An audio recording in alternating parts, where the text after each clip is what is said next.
Adeptes de la grande toile, bonjour!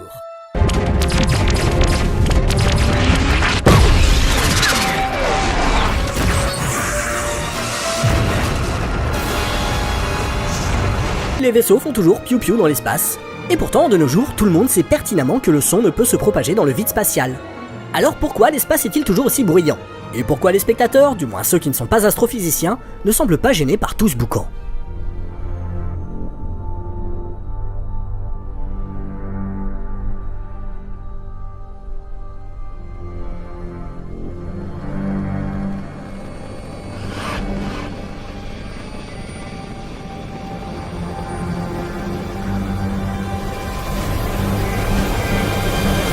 La nature ayant horreur du vide, on acceptera plus facilement que nos batailles spatiales soient accompagnées de tonitruantes explosions plutôt que d'un silence total.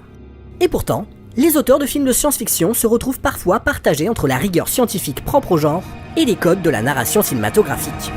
Et oui, si majoritairement les vaisseaux font toujours piou-piou dans l'espace malgré l'évolution de la science-fiction vers plus de réalisme, on remarque tout de même l'émergence de nouvelles conventions.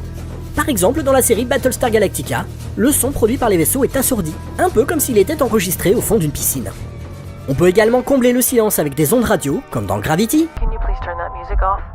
Kowalski, I have a problem. Thank you, Kowalski.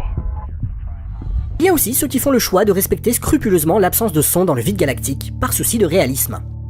Christopher Nolan étant un gros fétichiste de l'authenticité, les séquences spatiales d'Interstellar sont rigoureusement muettes, et les sons proviennent exclusivement de l'intérieur des vaisseaux.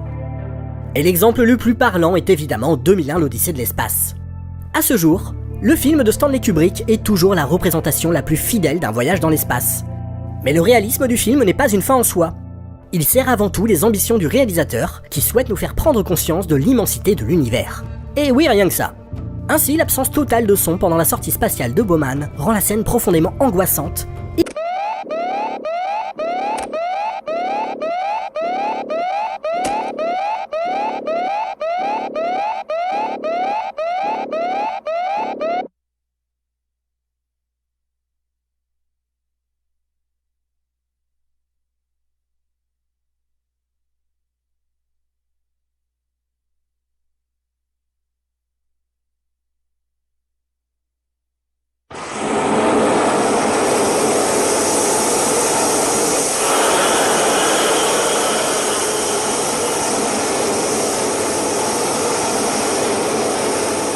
L'absence de son est utilisée de la même manière par Alfonso Cuarón dans Gravity, qui dépeint l'espace comme un endroit hostile où la vie ne peut éclore.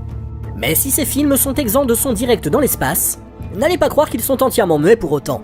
Certaines scènes sont accompagnées d'une bande-son extradiégétique. Par exemple le beau Danube bleu qui rythme la valse des vaisseaux dans 2001 l'Odyssée de l'espace.